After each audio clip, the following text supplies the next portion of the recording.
Pois bem, os resultados indicam aí que teremos segundo turno no dia 30 de novembro. Nestas eleições do dia 2 agora, os resultados finais apontam um resultado que coloca em primeiro lugar o Lula da Silva com 48,43% e o Bolsonaro com 43,20%, quase 5 pontos de diferença entre um e o outro. Há uma tensão, claro, latente nas duas campanhas, neste momento, nessa segunda-feira. Quase ninguém das duas campanhas está falando. Deve estar elaborando o que vão falar, né? Ontem cada um falou, claro, Lula falou um pouco, Bolsonaro também falou, mas as definições mesmo a respeito da estratégia de ambos os candidatos agora para o segundo turno começam a ficar mais definidas a partir de hoje, que é até quando também começam os apoios, né? Que são importantíssimos. Agora, para mim, o mais surpreendente nesta eleição é que uma maioria questione-se ou não o resultado das eleições, se houve fraude, se não houve fraude. Os resultados são esses, estão postos, né? E o que me surpreende muito é que uma maioria pequena de brasileiros, né?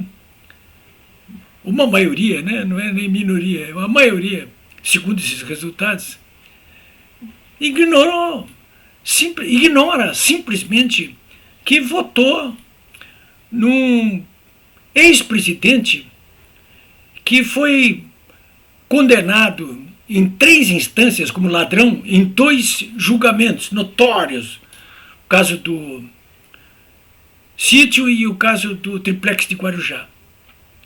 3 instâncias. Foi condenado pelo juiz de primeiro grau federal em Curitiba, depois sentenças confirmadas, aí uma delas, inclusive, foi até ampliada. Os desembargadores federais aqui do Tribunal Regional Federal da 4ª Região consideraram que o Moro foi muito bonzinho na aplicação da pena, no caso dos 2 julgamentos. Aí o Moro aplicou uma pena de 8 anos de prisão para o Lula e o tribunal daqui, é muito pouco, isso aí ele cometeu muitos crimes, vamos botar em 11 anos.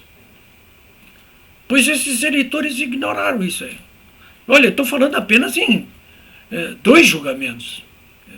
Ele enfrentou e enfrenta muitos outros julgamentos. Foi preso, inclusive.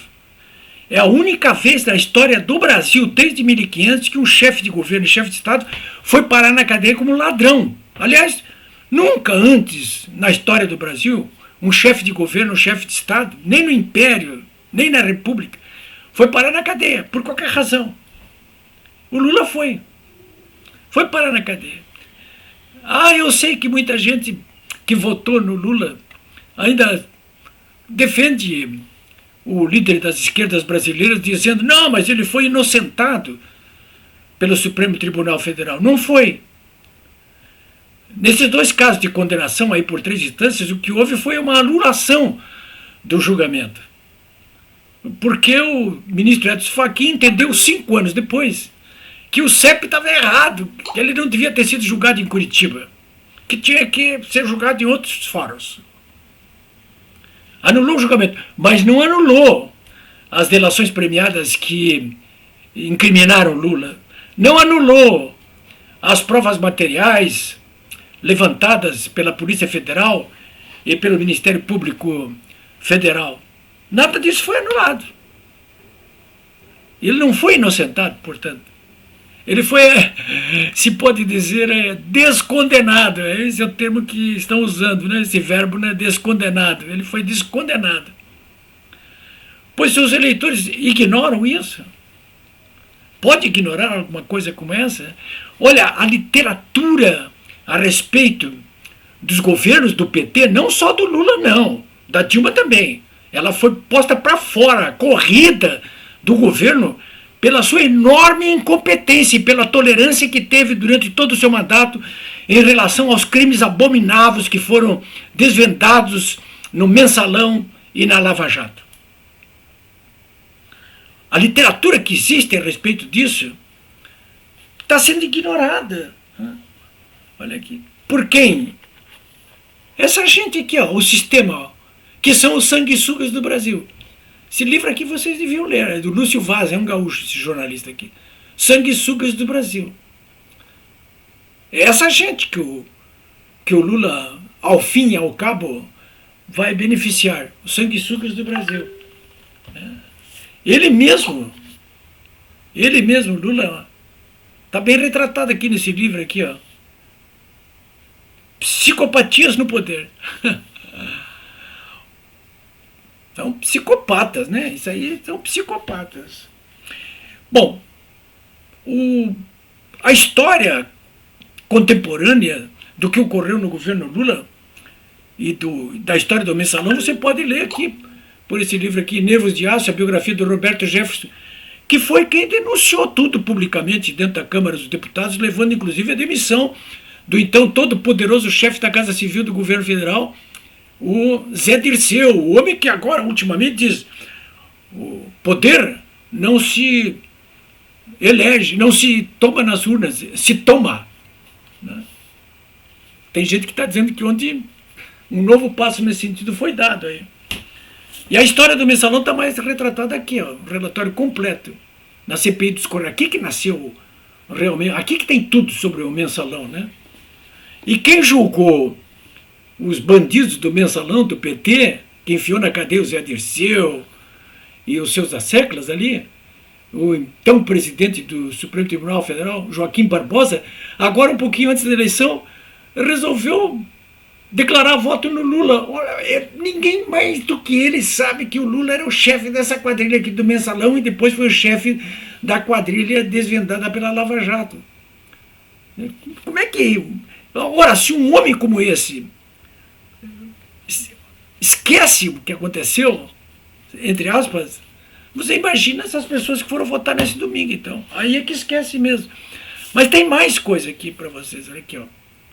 O ponto central aí que originou a Lava Jato aqui foi o que se descobriu em relação à Petrobras. Aqui, ó. Essa Roberta Pattoni conta tudo. A Petrobras é uma história de orgulho e vergonha. Tem muito mais aqui. A biografia do Zé Dirceu, o valete do Lula e do PT. Essa política externa aí que o Lula tanto elogia, euforia e fracasso do Brasil grande. Está bem contado aqui, mas tem mais aqui, ó. Tudo sobre a Lava Jato aqui, ó. O Vladimir Neto conta a história completa dessas roubalheiras todas, dessa organização criminosa do PT, liderada pelo Lula da Silva. Não querem ler? Tem mais aqui, a Lava Jato mandou seus tentáculos pela América Latina toda. Que mais aqui? Tem mais aqui para vocês. Né? Isso já é com o governo da Dilma, então, ó. As perigosas pedaladas fiscais. Derrubou a Dilma. Isso aqui derrubou a Dilma. Né? Mas esse aqui, ó, Anatomia de um Desastre, contando o desastre da Dilma. Quer dizer, o eleitor ignora que a Dilma Rousseff, depois eleita e reeleita, ela foi posta para fora do governo porque foi protagonista de um desastre econômico aqui que produziu a maior queda do PIB do Brasil, a maior recessão de toda a história do Brasil. Ela produziu a maior recessão, provocando desemprego de 2 dígitos, a inflação já fora de controle, e ainda aquelas coisas de corrupção, tudo que aconteceram debaixo dos olhos dela, quando ela foi chefe da Casa Civil do Lula e depois presidente da República. Não viu nada. Mas está tudo contado aqui. Ó. Foi posta na rua mais pela sua incompetência. Né? O impeachment da Dilma, contado aqui em detalhes, são 500 páginas. O presidente da Câmara, na época, Eduardo Cunha, que aceitou o pedido de impeachment contra ele. Aqui ele conta tudo. Como é que foi essas roubalheiras dos governos do PT e a incompetência causada pelos governos do PT e o desastre a que conduziram o Brasil. Aqui, Jorge Basso Moreira, Ascensão e Queda de Dilma Rousseff, contando também um pouco da história. Esse livro aqui, Assassinato de Reputações, do Romeu Tuma Júnior, conta tudo sobre o assassinato do Celso Daniel, que foi colocado, inclusive, a público agora pela senadora Marília Gabrilli, Mara Gabrilli, lá de São Paulo, né? Cujo pai, que era dono de uma empresa de ônibus ali no ABC, foi chantageado e roubado por líderes do PT. Essa história é a história do Celso Daniel. Ele conta como é que o Celso Daniel foi assassinado e por quem. E como o governo do presidente Lula assassinou reputações, inclusive a deles. Bom, senhores, eu quis passar isso aqui para vocês, tudo isso aqui, porque eu gosto muito de trabalhar com provas materiais, né? E devo dizer para vocês que essas provas materiais estão todas aqui nessa literatura, que é abundante, enorme, a respeito desses governos corruptos do PT, do Lula principalmente, né? Que agora veio ao público aí se dizer inocentado e buscar o voto dos brasileiros. Hein? E as esquerdas do Brasil, elas perderam completamente as suas raízes iluministas, né? E se deixam liderar por um ladrão que foi julgado em várias instâncias e acusado claramente por provas abundantes levantadas pela Polícia Federal e pelo Ministério Público Federal. Pois foi esse homem que pegou ontem nas urnas 48,43% dos votos contra 43,20% do presidente Bolsonaro, que está acabando com esse ciclo de perversão iniciado com a Constituição de 88 e depois completamente desmoralizado através de governos de coalizão que resultaram naquelas operações que vocês conhecem, né? Uma corrupção sistêmica que ocorreu durante os governos do PT. É isso que está em jogo, né? O que está em jogo aí, mais uma vez, né?